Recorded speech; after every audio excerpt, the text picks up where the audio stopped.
नमस्ते दोस्तों, कैसे हो आप सभी।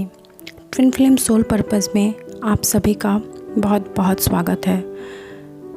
मैं उर्मिला साव आज पितृपक्ष के दान के ऊपर बात करेंगे। वैसे तो ये दान आप प्रति माह अमावस्या के तिथि पे भी कर सकते हो, मीन्स जिस दिन न्यू मून होते हैं। बट ये जो 15 दिनों के पितृपक्ष चलते हैं, ये जो तिथि चलती है 15 दिनों की, इस तिथि में कि कुछ अलग ही वैल्यू होती है।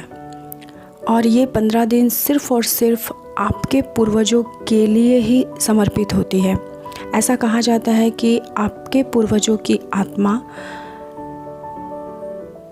चंद्र ग्रह तक आती है और उन्हें, चाहे वो आत्मा कहीं भी हो, बट इस 15 दिनों में पूरी तरह से उन्हें आज़ाद किया जाता है अपने वंशज से मिलने के लिए। और जब आप इस 15 दिनों में अपने पूर्वजों के लिए दान धर्म, पूजा पाठ, तर्पण, ये सब कुछ करते हो, तो उनकी आत्मा तृप्त होती है, प्रसन्न होती है, खुश होती है कि उनके वंशज, उनके बच्चे कुछ उनके लिए, उनके नाम पे कुछ कर रहे हैं, और वो आत्मा तृप्त होके जाती है।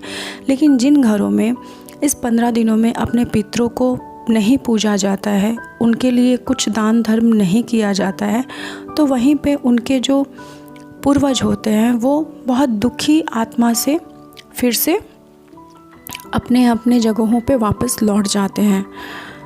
तो इसलिए कहा जाता है कि आप 365 में ये 15 डेज़ सिर्फ़ और सिर्फ अपने पूर्वजों को पूजिए। बाद बाकी के दिन 350 दिन हम भगवान को तो पूजते ही हैं। और खुद आप अपने आप में इतनी शांति महसूस कर पाते हो उन लोगों के लिए कुछ करके, अपने पूर्वजों के नाम पे कुछ करके, कि वो शांति आपको और कहीं नहीं मिलती है। और ख़ास करके जो ट्विन फ्लेम जर्नी में हैं, उनके लिए तो अपने पितरों को प्रसन्न करना, अपने पूर्वजों को प्रसन्न करना बहुत ही मायने रखता है। बिकॉज़ जब तक हमारे पूर्वज प्रसन्न नहीं हैं, जब तक हमारे पितृ प्रसन्न नहीं हैं, तब तक हमारे एंसेस्टर्स हीलिंग इसीलिए होती हैं कि हमारे पूर्वज हम पे प्रसन्न रहें। क्योंकि जब तक हमारे एंसेस्टर हम पे प्रसन्न नहीं हैं, तब तक हम अपने किसी भी कार्य में आगे बढ़ ही नहीं सकते। हम अपने सोल मिशन को अच्छे से पूरा नहीं कर सकते। हमेशा हमें स्टक होना पड़ता है अपनी जर्नी में, हमेशा हमें बाधाएं फेस करनी पड़ती है अपनी जर्नी में। और रही बात कि यूनियन की, कि डीएम के साथ अगर आपको यूनियन पाना है, और अगर आपको हारमोनियस यूनियन में आकर अपने डिवाइन मैस्कुलाइन के साथ अपने सोल मिशन को कंप्लीट करना है, तो उसके लिए डिवाइन और यूनिवर्स के साथ साथ हमारे पितरों की रजामंदी होनी भी बहुत ज़रूरी है।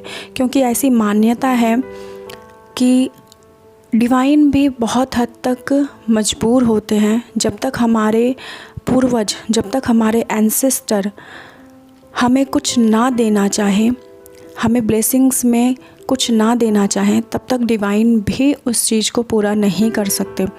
तो ये सब कुछ, जैसे हमारे ऊपर नेगेटिव एनर्जीज़ के अटैक चलते हैं, स्टक हो जाते हैं हम अपनी जर्नी में, एनर्जी वैम्पायर्स होते हैं हमारे आसपास, हमारे बीच एनर्जी सकर होते हैं, जो हमें चारों तरफ से ऐसा लगता है कि ज़िंदगी कहीं रुक सी गई है, थम सी गई है, हमें चारों तरफ से घेरे रखते हैं। बिना वजह बाधाएं पड़ती है, हमारी जर्नी डिले होती है, और ना जाने कितने साइकिक अटैक से हमें होके गुजरना पड़ता है। तो अगर इन सारी चीज़ों से मुक्ति पाना है, तो अपने एंसेस्टर को प्रसन्न कीजिए। उसके बाद देखिए आपकी लाइफ में कैसे मैजिक शुरू होते हैं। मैजिक पे मैजिक होगा, और आपको आपके एंसेस्टर्स की ब्लेसिंग्स इतनी मिलनी शुरू हो जाएंगी, इतनी मिलनी शुरू हो जाएंगी कि बस आप सच्चे मन से उन्हें एक बार पुकार के देखिए। ऐसा नहीं है कि अगर आप दान धर्म करते हो तो ही उनकी आत्मा को संतुष्टि मिलती है।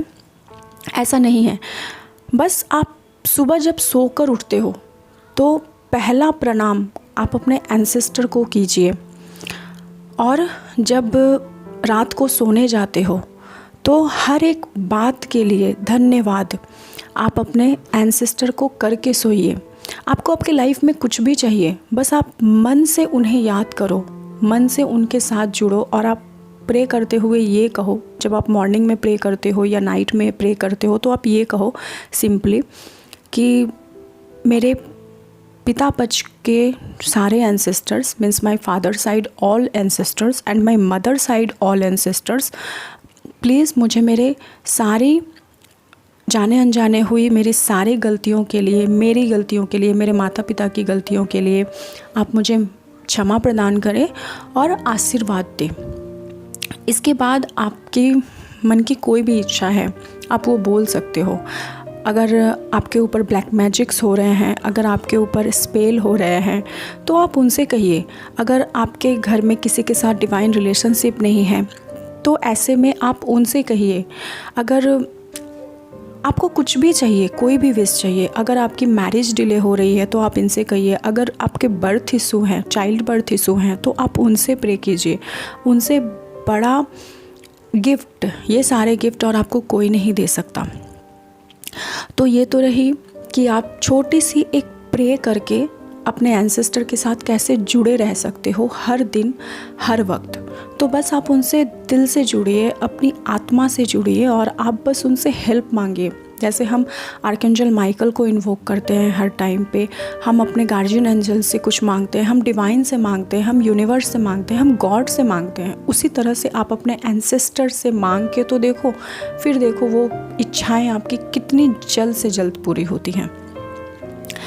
अब आते हैं कि हमें इन पितृपक्षों में, ऐसे तो दान आप इन 15 दिनों में कभी भी कर सकते हो अपने एंसेस्टर के नाम पे, और प्रत्येक महीने अमावस्या के दिन पे भी आप कभी भी कर सकते हो अपने एंसेस्टर के नाम पे।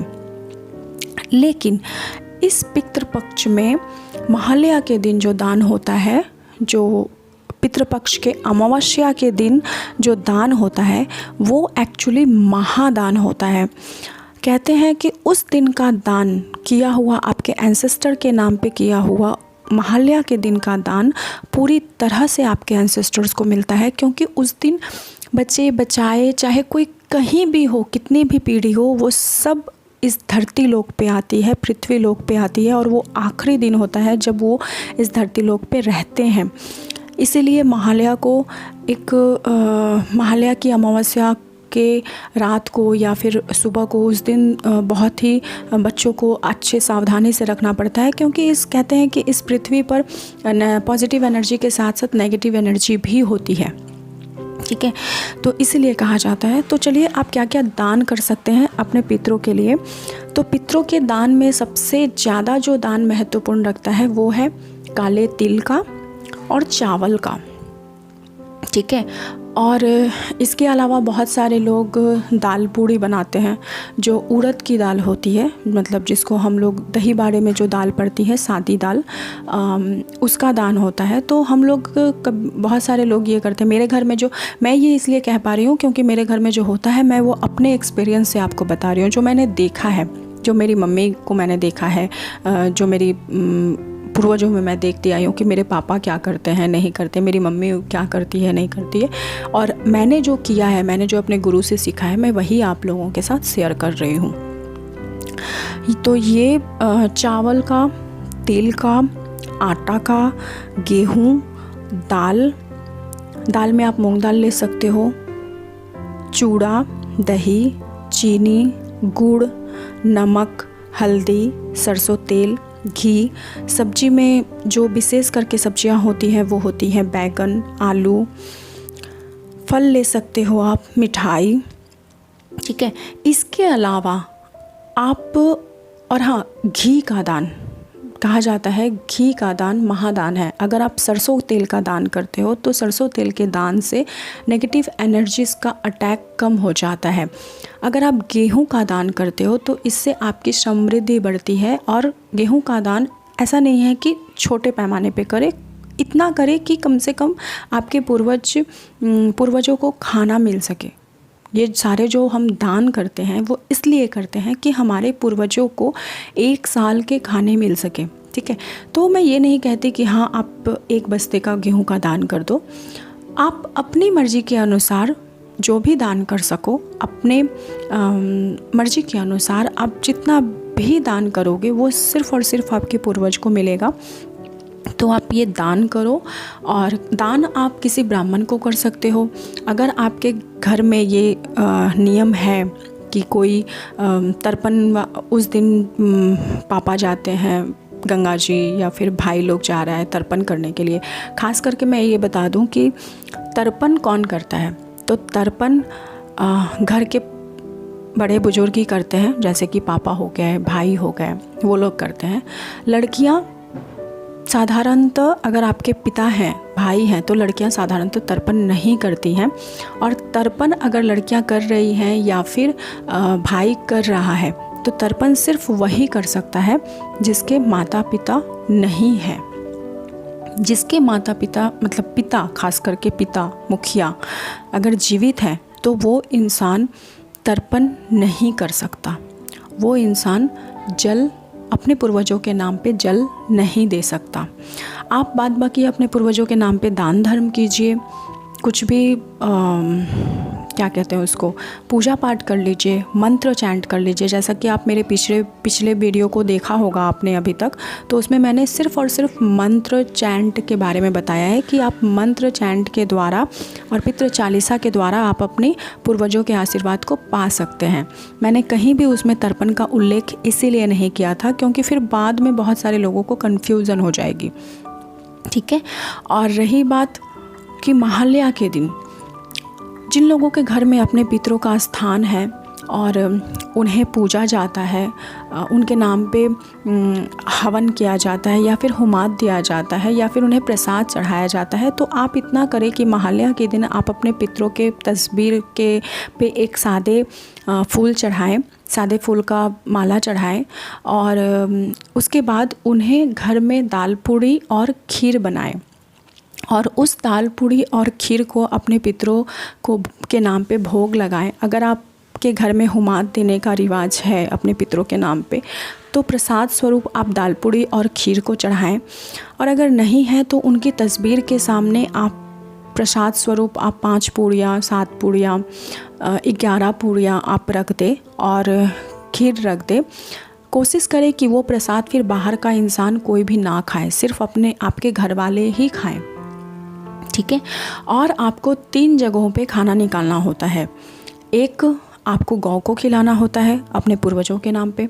दूसरा, आपको जानवर को, मतलब कुत्तों को खिलाना होता है अपने पूर्वजों के नाम पे। और तीसरा, अपने छत पे या आंगन में आपको कौवों के लिए रखना होता है, क्योंकि कौवों का डायरेक्ट संबंध जो होता है वो पितरों से होता है। तो इसीलिए आपको कौवों को खिलाना होता है वो दाल पूड़ी और खीर। उसके बाद आप लोगों ने जो घर में खाना बनाया है उसको आप खाइए। हाँ, आप अगर ज़्यादा कुछ करना चाहते हैं तो आप ये भी कर सकते हैं कि दाल पूड़ी और खीर आप कुंवारी कन्याओं को खिला सकते हैं। तो कुंवारी कन्याओं को आप 3, 5, 7, 11 या फिर 21 आप कुंवारी कन्याओं को खिला सकते हैं। और आप गरीबों को दान कीजिए, ब्राह्मण को खिलाइए। ब्राह्मण भोज जो करवाते हैं उनको तो पता ही है कि उन्हें विशेष करके दाल पूड़ी और खीर, और बाद बाकी आपको जो भी पसंद है आप वो करवा सकते हो। लेकिन मेन जो भोजन होता है पितरों का वो दाल पूड़ी और खीर ही होता है। तो आप जो है आप अपने पूर्वजों के नाम पे, पितरों के नाम पे, एंसेस्टर के नाम पे आप ब्राह्मण भोज करवाइए। उन्हें भी आप ब्राह्मण को आप खाना खिलाइए। उन्हें जो भी आपको दान धर्म देना है आप वो दीजिए। और एक बात, भगवत गीता का दान आप अवश्य किसी ब्राह्मण को कीजिए कल के दिन। कहते हैं भगवत गीता का दान महादान होता है। तो आप भगवत गीता अगर कोई करवाना चाहता है तो जिसने करवाया होगा उसने ठीक है, अदरवाइज़ अगर आपने नहीं करवाया है तो आप भगवत गीता की एक पुस्तक खरीद के, एक बुक खरीद के आप उसका दान कीजिए किसी ब्राह्मण को। ताकि वो पढ़ सके, ठीक है, या तो फिर किसी ज़रूरतमंद को जो उस किताब को पढ़ सके। और आप गरीबों में भी दाल पूड़ी और खीर अपने पितरों के नाम पे, अपने एंसेस्टर के नाम पे आप डोनेट कीजिए। जितना भी डोनेशन करना चाहो कल के दिन वो करो। सारे के सारे आपको आपके पूर्वजों को मिलेंगे, आपके एंसेस्टर को मिलेंगे, उनकी आत्मा तृप्त होगी और वो आपको बहुत सारे ब्लेसिंग्स को दे के जाएंगे। तो चलिए पितृदान कीजिए, महादान कीजिए, महा आशीर्वाद पाइए। बस मेरी यही आप लोगों से विशेष अनुरोध है। तो अभी इस वीडियो को विराम देते हैं। Thank you so much.